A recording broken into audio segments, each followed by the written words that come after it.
우리 지난주는 두 동물의 이야기를 제목으로 좀 나누었었어요. 기억나십니까? 네, 좀 도와주세요. 첫째 짐승이 뭐였죠? 사자. 두 번째 짐승은요? 어린 양. 완전히 반대되는 이미지인데 본질은 다르다 그랬습니까? 하나라 그랬습니까? 그 이유를 복습 겸 또 오늘 내용과도 연관성이 있기 때문에 설명을 드리고 들어가도록 하겠습니다. 보좌에 앉으신 이의 오른손에 두루마리가 들려 있는데 이거를 열 자가 없어요. 뗄 자가 없어요. 그래서 크게 웁니다. 그러니까 천상의 장로 한 사람이 울지 말라. 유다 지파의 사자가 거기 사자가 등장을 하죠. 이겼다. 이 사자는 도대체 출처가 어딘가 봤더니 창세기 49장의 야곱의 유다 지파를 향한 예언 속에서 계시 속에서 유다 지파를 뭐라고 명했죠? 사자라고 명칭을 불렀습니다. 거기에 그러니까 약속의 근거가 된 거예요. 자, 그거는 들은 겁니까? 본 겁니까? 들은 거예요. 그리고 유다 지파의 사자가 이겼다. 최종적 승리를 요한은 들었어요. 그런데 이어서 눈으로 보여지는 그림은 엉뚱한 동물이 보여집니다. 사자가 아니라 어린 양이 보여져요. 그런데 그 어린 양의 상태가 일찍이 죽임을 당한 것 같더라. 자, 여기에 아이러니가 있다고 말씀을 드렸죠. 사자라는 이미지는 최종적 승리, 정복자를 또 맹수 중에 맹수, 왕 같은 이미지를 갖고 있는데 그런 이미지를 들었는데 눈에 보이는 그림은 일찍이 그것도 죽임을 당한 어린 양의 그림이에요. 이게 뭘까? 그 최종적 승리의 결과는 어린 양의 죽음을 통한 방식으로만 완성된다. 기억나시죠, 이제? 그래서 교회는 이 가치를 잃어버리면 그건 세상 단체와 하등 다를 게 없습니다. 세상이 힘을 가지면 우리도 더 센 힘을 갖고 그건 세상에서 하는 일이에요. 우리는 끊임없이 어린 양의 죽음을 닮아서 낮아지고 죽어지고 이 세상의 회복을 위해서 제물이 되어주신 예수님의 그 제물된 삶을 교회는 닮아갈 때 진정 매력을 갖게 되고 세상이 끌려오게 된다 그 말이에요. 그러니까 이것은 사자는 곧 뭘 얘기합니까? 어린 양을 얘기하는 것이고 어린 양은 곧 누구를 얘기하는 겁니까? 사자를 얘기하는 거예요. 주님이라고 그러지 마시고 물론 당연히 주님이죠. 근데 그 본문에서는 사자와 어린 양은 별개의 존재가 아니다. 이제 그 이어서 오늘 7장 한 절을 읽었지만 1절서부터 좀 보도록 합니다. 1절 이 일 후에 내가 네 천사가 땅 네 모퉁이에 선 것을 보니 자 여러분 땅 네 모퉁이라는 말은 이 세상을 향방을 짓는 유명한 표현이 하나 있죠. 동서남북은 세상을 표현하는 겁니다. 동서남북. 그래서 네 끝에 천사가 네 존재가 서 있어요. 자, 그런데 성경을 더 볼까요? 땅의 사방의 바람을 붙잡아 바람으로 하여금 땅에나 바다에나 각종 나무에 불지 못하게 하더라. 이 말은 무슨 얘기냐 하면 바람의 존재는 성경에서 심판의 도구로 종종 사용이 됩니다. 기억나시죠? 욥기에 보면 하나님이 어떤 목적을 가지고 욥을 시련을 주실 때 한순간에 대들보가 무너지게 하고 재산이 날아가고 자녀들이 한나라시에 죽어요. 그때 무슨 바람이 불었습니까? 큰 폭풍이 불었습니다. 그러니까 여기서 말하는 바람은 하나님이 어떤 목적을 가지고 사용하시는 심판이에요. 그래서 바다에도 광풍을 불게 하시죠. 요나서 우리가 볼 때도 보았듯이. 자, 그런데 그것을 어떻게 하라고 되어 있습니까? 불지 못하게 하더라. 이 말은 무슨 얘기냐면 사실 조금 어감을 덜 살렸는데 홀드해라. 이제 그 심판이 바람을 통해서 임하겠지만 그건 지금은 아니다. 잠깐 홀드해라. 멈춰라. 붙잡고 있어라. 천상의 존재들에게 하나님의 심부름꾼들에게 그렇게 명령을 하신 겁니다. 뭐 이유가 있겠죠? 홀드하라 할 때는. 그러니까 아직 여지가 있거나 기회가 있다는 뜻도 되죠.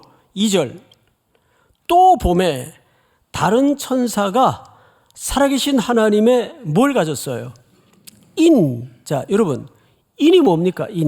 도장을 얘기하는 거예요.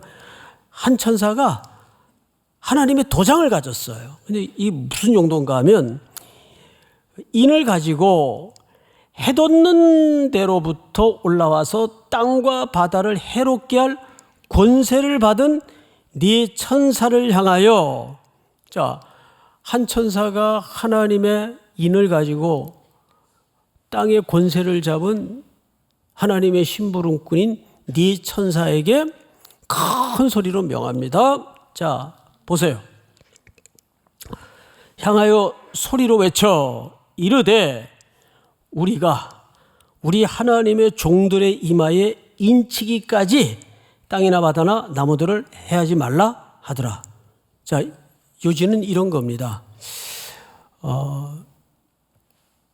하나님의 종들에게 인칠 때까지 아직 하나님의 택한 백성들마다 하나님이 호명하셔서 인칠 때까지는 그 바람을 계속 붙들고 있어라. 홀드해라. 아직은 최종적 심판의 시간이 아니다 그 말이에요. 붙들고 있어라. 명령을 하는 겁니다. 자, 3절 우리 하나님의 종들의 이마에 인치기까지 땅이나 바다나 나무들을 해하지 말라 하더라. 자, 이제 여러분들이 가장 궁금한 4절이 앞에 있죠. 4절은 전체 한번 같이 읽어보세요. 시작. 내가 인침을 받은 자의 수를 들으니 이스라엘 자손의 각 지파 중에서 인침을 받은 자들이 14만 4천이니. 자, 이제 앞을 보세요. 이 14만 4천이라는 이 신비스러운 숫자를 놓고 많은 이단들이나 성경을 왜곡하는 잘못된 종말론주의자들이 성도들을 속여요. 잘못 가르쳐요. 여러분, 헌금은 그렇게 해가지고 14만 4천에 어떻게 들어가겠습니까? 그러면 움찔하죠. 헌금 더 내야 되나? 그렇게 봉사해가지고 14만 4천에 들어갈 수 있겠습니까? 그러면 막 경쟁을 시키고 부추겨요. 이게 보통 이제 한때 유행했던 세대주의적 해석자들, 잘못된 종말론주의자들이 백성들을 자기 주머니를 불리거나 자기 사람으로 올가매기 위해서 14만 4천이라는 숫자를 실질적인 숫자로 오해를 합니다. 자, 그러면 이 14만 4천이 뭐냐 했을 때 결론은 잠시 뒤로 하고 5절부터 보세요. 5절부터 8절까지를 보시면 시간이 없으니까 제가 여기에 등장하는 12지파 이름만 간단하게 불러드릴게요. 유다지파, 루벤지파, 갓지파, 아셀지파, 납달리지파, 므낫세지파, 시몬지파, 또 레위지파, 이사갈, 스불론, 요셉, 베냐민 모두 몇 지파입니까? 12지파예요. 그런데 12지파에 호명된 숫자가 제각각 다릅니까? 똑같습니까? 똑같죠. 그러면 몇 명입니까? 공통적 숫자가 1만 2천 명이에요. 그러면 1만 2천 명을 12지파니까 12를 합하면 얼마가 나옵니까? 14만 4천이 나와요. 그래서 이거를 혈통적 이스라엘들만 하나님의 백성이라고 잘못 주장하는 사람들이 지금도 있어요. 지금도. 숫자가 정확히 맞잖아요. 예? 자, 그런데 이 숫자에 관한 이야기는 요한이 본 숫자입니까? 들은 숫자입니까? 성경을 잘 보세요. 4절. 내가 인침을 받은 자의 수를 들었어요? 봤어요? 이게 들은 숫자예요. 예? 자, 그리고 이제 9절을 한번 볼게요. 9절. 제가 읽겠습니다. 이 일 후에 내가 보니, 지금은 듣습니까? 봅니까? 보죠. 지금은 보는 거예요. 이제 들은 숫자를 보는 거예요. 보는 거. 근데 봤더니 각 나라와 족속과 백성과 방언에서 아무도 능히 셀 수 없는 큰 무리가 그랬어요. 자, 앞을 보세요. 들은 숫자는 몇 명이에요? 14만 4천이에요. 그런데 눈에 지금 펼쳐져 확인되는 숫자는 셀 수 있어요, 없어요? 어느 누구도 셀 수 없는 큰 무리가 보여요. 자, 그러면 14만 4천이라는 말은 무슨 뜻입니까? 셀 수 없는 큰 무리들에 대한 문해적 표현이에요. 자, 우선 14만 4천이라는 숫자를 재해석을 해보겠습니다. 구약의 12지파, 그리고 신약의 12사도. 그 12 곱하면 몇입니까? 144에다가 며칠 곱해야 14만 4천이 됩니까? 1000.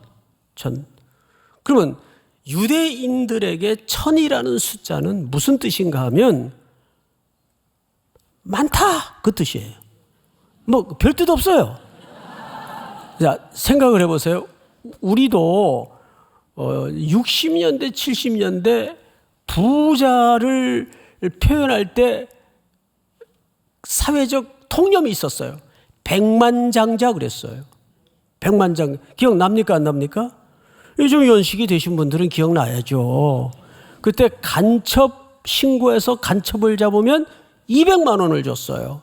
이게 집안채 값이에요. 그러니까 그 당시에는 그 시대의 통념이 부자 하면 백만장자라고 그래요. 백만장자. 요즘 뭐 다 부자죠, 그러면. 그러니까 이 시대에는 1000이라는 숫자는 이게 무슨 수일까? 너무 신경 쓰지 마세요. 그러니까 많다. 그러니까 144에다가 곱하기 1000 하니까 셀 수 없이 큰 무리. 이해가 돼요? 자, 그런데 그러면 진작부터 14만 4천이라는 표현을 쓰지 말고 그렇게 얘기하면 헷갈리지 않지. 근데 그렇게 표현해야만 했던 이유가 있어요. 자, 지파마다 인구가 같습니까? 다 다릅니까? 다 다르죠. 그런데 뽑아내기를 12,000명씩만 뽑았어요. 이거는 민수기서의 일관된 질서를 보면 이건 군대를 소집하는 숫자입니다. 뭔가 전쟁을 위해서 군대를 소집하는 숫자예요. 그래서 내가 너를 지명하여 불렀나니 너는 내 것이라. 그러니까 하나님의 군대를 지금 뽑아내는 겁니다. 하나님의 택한 백성들을 뽑아내는 겁니다. 그런 의미를 담고 있어요. 동시에 내가 너를 지명하여 불렀다. 인친자라는 말은 도장을 찍었다 그 말이에요. 여러분 시골에 가면 소들을 막 이렇게 언덕에 풀어놓고 방목을 하죠. 김씨네 박씨네 막 섞여 있어요. 그런데 뭘로 대번 구분이 됩니까? 도장을 찍잖아요. 송간의 집 송아지는 송자를 딱 찍어요. 그러면 이거 우리 집 송아지구나. 그러니까 도장을 찍는다는 것은 소유를 얘기하는 거예요. 너는 내 것이라. 동시에 너는 내 것이기 때문에 어떤 상황 속에서 내가 너를 지킬 것이고 보호할 것이라는 약속과 언약이 담아져 있는 겁니다. 믿습니까? 예? 그러니까 이 14만 4천이라는 수는 무슨 특정 집단만이 들어가는 그런 의미를 담은 수가 아니고 하나님의 택한 백성들을 불러내서 나중에 그 숫자가 셀 수 없이 큰 무리로 많은 숫자가 될 것이다. 이거는 곧 각 민족과 언어와 열방을 향한 무슨 명령이에요? 선교적 명령이에요. 이스라엘 백성들은 잘못된 구원관 때문에 혈통적 구원을 고집하고 강조했어요. 우리만이 하나님의 백성이다. 아니요. 이 본문을 통해서 말하고자 하는 것은 어린 양의 도장이 찍힌 자, 어린 양의 피로 인침을 받은 자만이 셀 수 없이 큰 무리로 하나님 앞에 하나님의 소유가 되고 소유된 백성은 하나님이 끝까지 견고하게 그를 지켜낼 것이고 붙들 것이다, 보호할 것이다. 이 약속이 이 표현 속에 인친다는 표현 속에 담아져 있는 겁니다. 다시 여러분들은 14만 4천에 들어갔습니까? 안 들어갔습니까? 들어갔죠. 들어갔죠. 이 대답을 정확히 못하면 안 돼요. 자, 그래서 여러분들은 다 인침을 받은 존재예요. 누구의 도장으로? 하나님의 도장으로. 그러면 여러분들을 향하여 하나님이 뭐라고 말씀하시는 겁니까? 너는 내 것이라. 내가 너를 지명하여 불렀나니. 제사장으로 불렀어요. 전쟁을 위해서 불렀어요. 그 전쟁이 뭐예요? 하나님의 선교예요. 자, 그런데 여기에 또 놀라운 반전이 기다리고 있습니다. 그러니까 성경을 읽다 보면 그 심오함과 깊이에 우리가 빠져 허우적거릴 수밖에 없어요. 성경을 다시 보십시다. 10절 셀 수 없는 큰 무리가 흰 옷을 입고 손에 종려가지를 들고 보호자 앞에 어린 양 앞에 서 있어요. 그리고 그 자들이 큰 소리로 외쳐 이르되 구원하심이 보좌에 앉으신 우리 하나님과 어린 양에게 있도다 하니 모든 천사가 보좌와 장로들과 네 생물 주위에 서 있다가 보좌 앞에 엎드려 얼굴을 대고 하나님께 경배하여 12절 시작. 지혜와 감사와 존귀와 권능과 힘이 우리 하나님께 세세토록 있을지어다. 아멘 하더라. 자, 여러분, 제가 방금 이렇게 말씀을 드렸습니다. 이들을 하나님의 군대로 전쟁을 위해서 인을 치고 호명하여 불러낸 이유는 뭘 위해서라고요? 전쟁을 위해서예요. 전쟁을. 자, 그런데 그럼 전쟁이 벌어져야 되는데 지금 방금 읽은 내용은 전쟁의 그림이 아니라 무슨 그림이고 무슨 장면입니까? 예배하는 장면이에요. 예배하는 장면이라고요. 앞뒤가 안 맞는 것처럼 보여요. 그런데 여기에 깊은 성도로서의 삶의 고찰이 있어야 됩니다. 하나님이 우리로 하여금 땅끝까지 열방을 향하여 하나님의 선교를 존재론적인 선교에서부터 열방으로 나아가는 선교를 하도록 명령하는 것은 그 열방의 언어도 다르고 피부 색깔도 다르고 삶의 수준도 다르고 정치적인 상황도 다르지만 거기에 누구를 향한 경배가 선포되도록 하는 겁니까? 하나님을 향한 경배가 선포되도록 하는 거예요. 선교지 매년 다니다 보면 낮에 그 꼬질꼬질한 골목을 다니면서 어린애들에게 전도지 나눠주고 선물 주고 이제 저녁에 초청 잔치를 광고를 하죠. 종일. 그럼 이거 애들이 받아들고 올까 싶은데 저녁에 바글바글 새까만 애들이 몰려와요.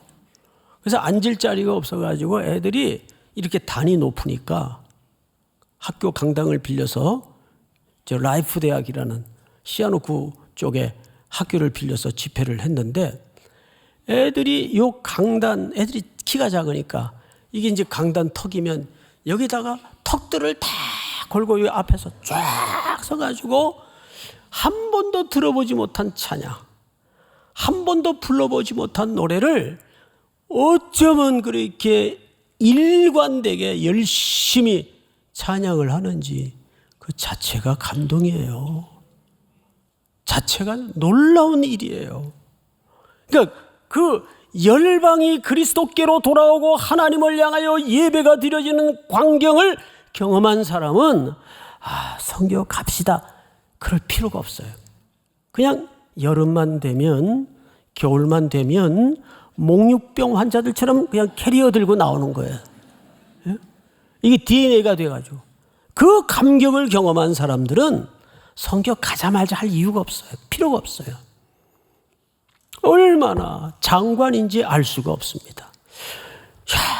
그 아이들을 그냥 그대로 뒀다면 또 그 불교 쪄들어 있는 부모님들의 문화에 우상숭배에 답습이 돼서 또 지옥의 자식들이 되는 거죠.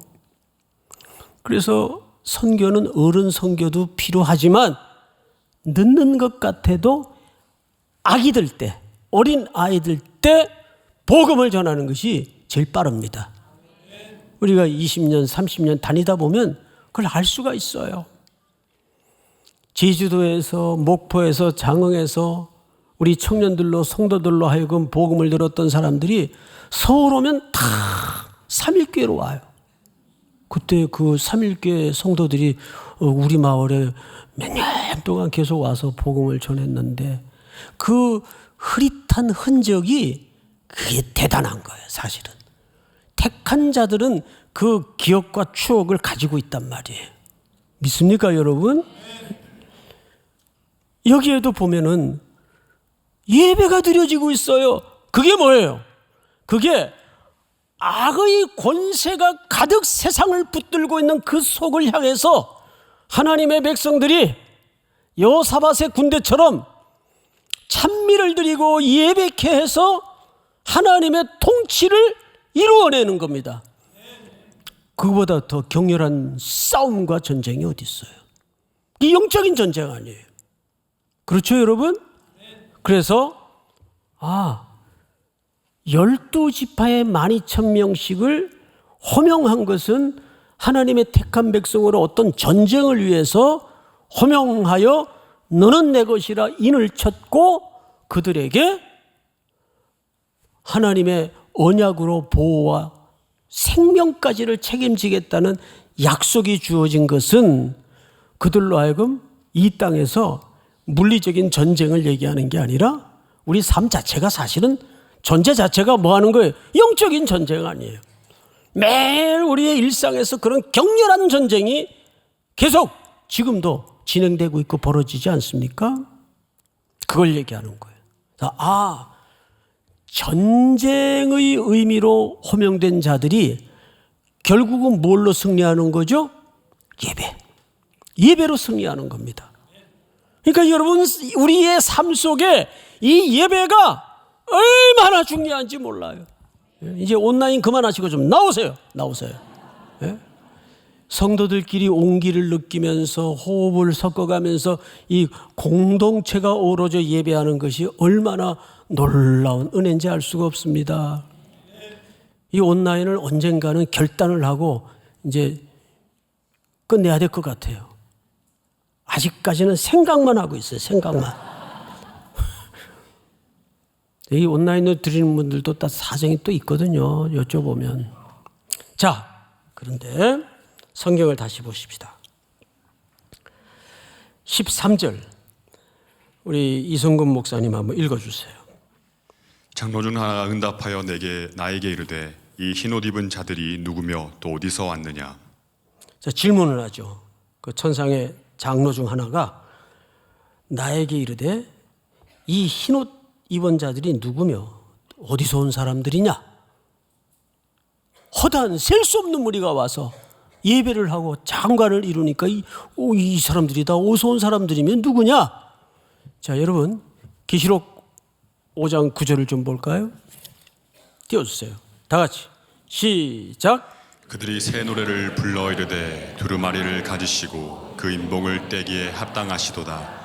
일찍이 죽음을 당하사 각 족속과 방언과 백성과 나라 가운데에서 사람들을 피로 사서 하나님께 드리시고. 네, 이 사람들이 다 어린 양의 피로, 어린 양이 되신 예수 그리스도께서 피로 우리를 사셔서, 여기 잘 보시면 하나님께 드리시고 이렇게 돼 있어요.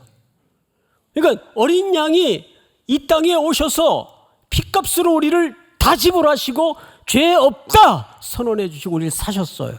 그리고 우리를 하나님의 거룩한 백성으로 제사장 나라로 누구에게 드린 겁니까? 제물로.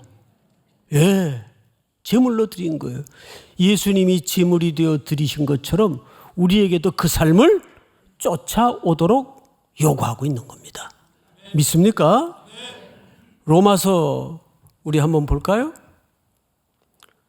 이 은혜는 곧 나로 이방인을 위하여 그리스도 예수의 일꾼이 되어 하나님의 복음의 제사장 직분을 하게 하사 이방인을 제물로 드리는 것이 성령 안에서 거룩하게 되어 받으실 만하게 하려 하심이라.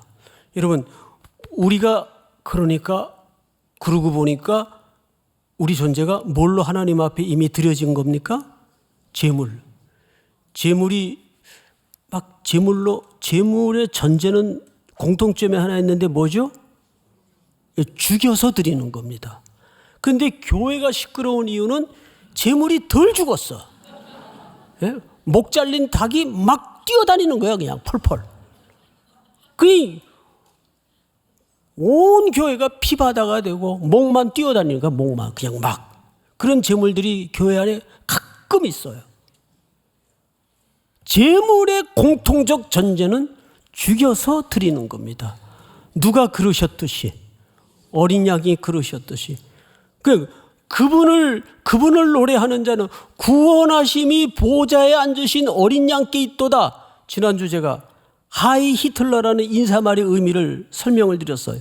원래는 그 하일, 이 말이 즉 구원자란 뜻입니다. 나치 시대에 사람들의 구원자는 누구였습니까? 히틀러였어요. 그래서 하일 히틀러 하면은 구원자라는 뜻이에요.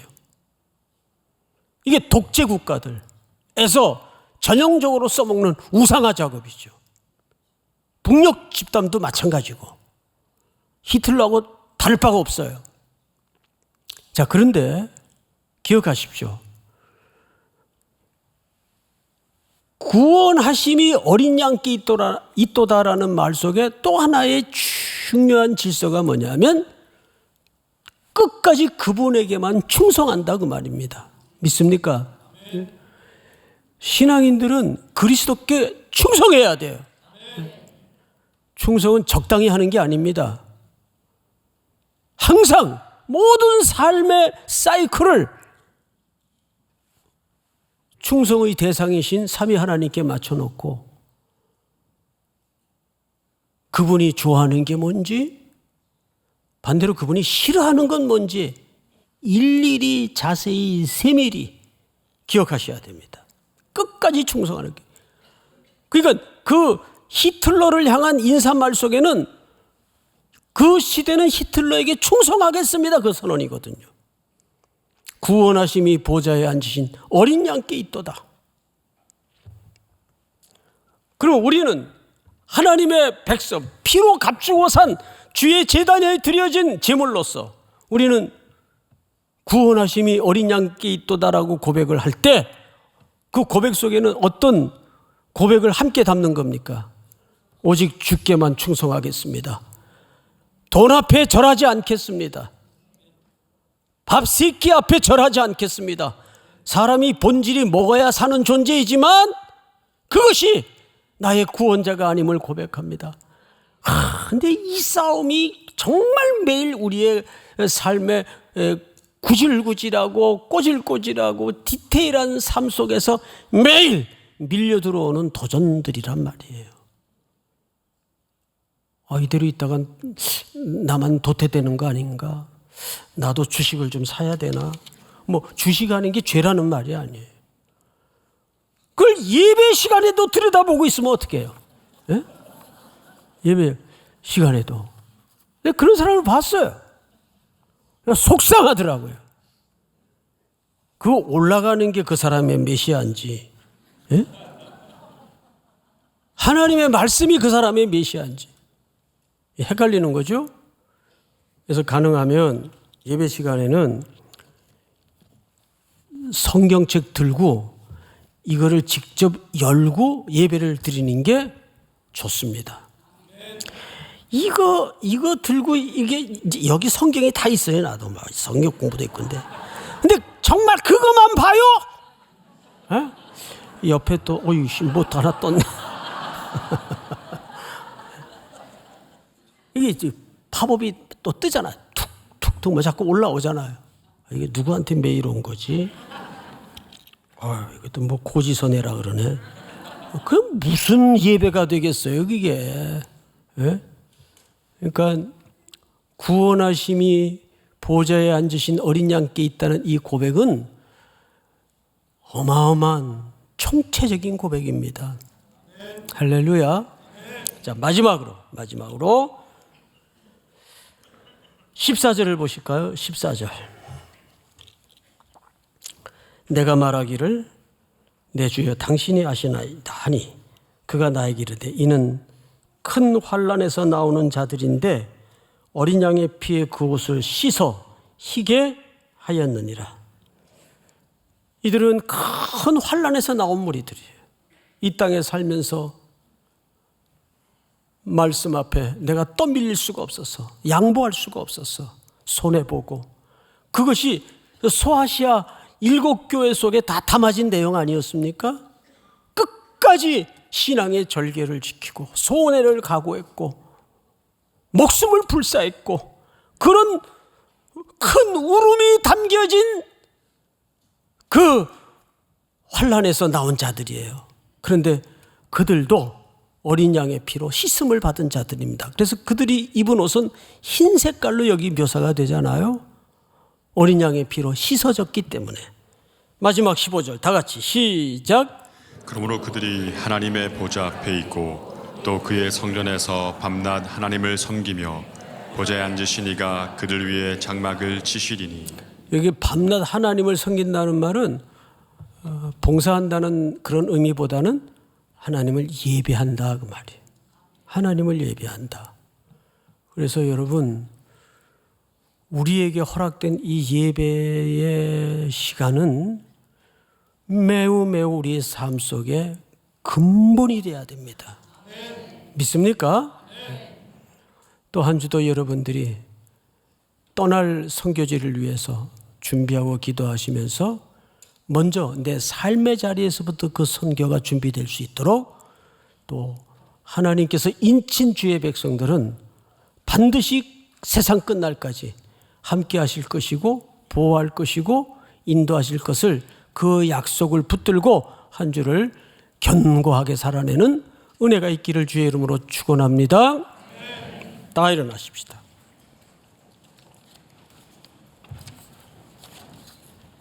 지극히 높은 주님의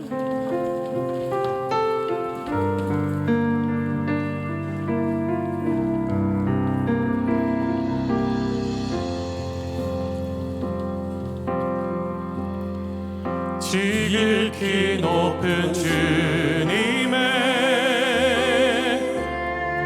낮이 성소로 들어갑니다. 세상의 신을 벗고서 주 보좌 앞에 엎드리니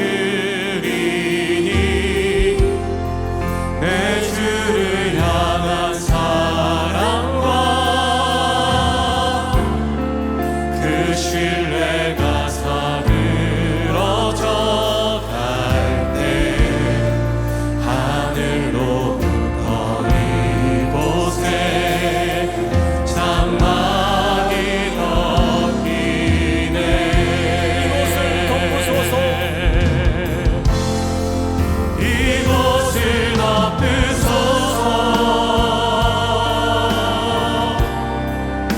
이곳을 비추소서. 내 안에 무너졌던 모든 소망 다 회복하리니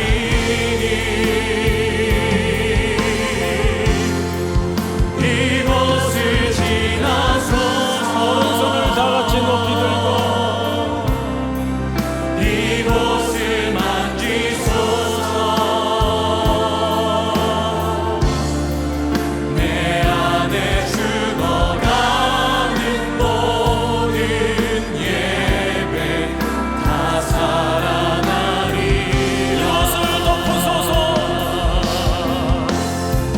이곳을 덮으소서.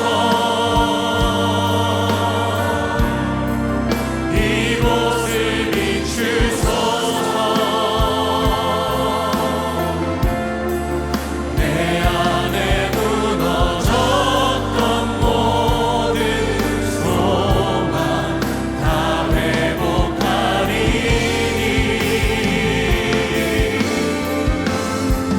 이곳을 지나소서.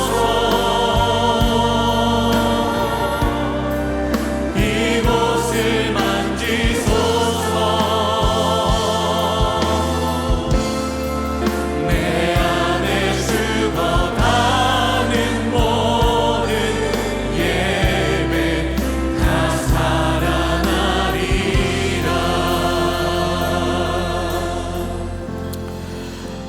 걸어가신 하나님 아버지, 오늘도 가장 격렬한 싸움은 예배의 자리로 우리를 인도해 주시고 그 예배가 땅끝까지 전하여지고 선포되고 영광이 돌려지는 것인 줄을 믿습니다. 어떤 상황 속에서도 하나님을 예배하는 이 숭고한 가치를 놓지 않도록 붙잡아 주시옵소서. 예배를 위해 살게 하시고 이 예배가 우리의 삶을 넘어 땅끝까지 확대될 수 있도록 함께하여 주시옵소서. 예배드리다가 인생의 길을 발견하게 하시고 예배드리다가 문제가 해결되게 하시고 예배드리다가 살아나는 역사가 나타날 수 있도록 함께하여 주시옵소서. 지금은 우리 구주 예수 그리스도의 은혜와 하나님 아버지의 사랑과 성령님의 교통하심이 머리 숙여 경배를 드리는 사랑하고 사랑하고 사랑하는 3일의 성도들, 해외, 군에 멀리 출타해 있는 가족들, 복중의 생명까지 영원토록 함께 있을지어다. 아멘.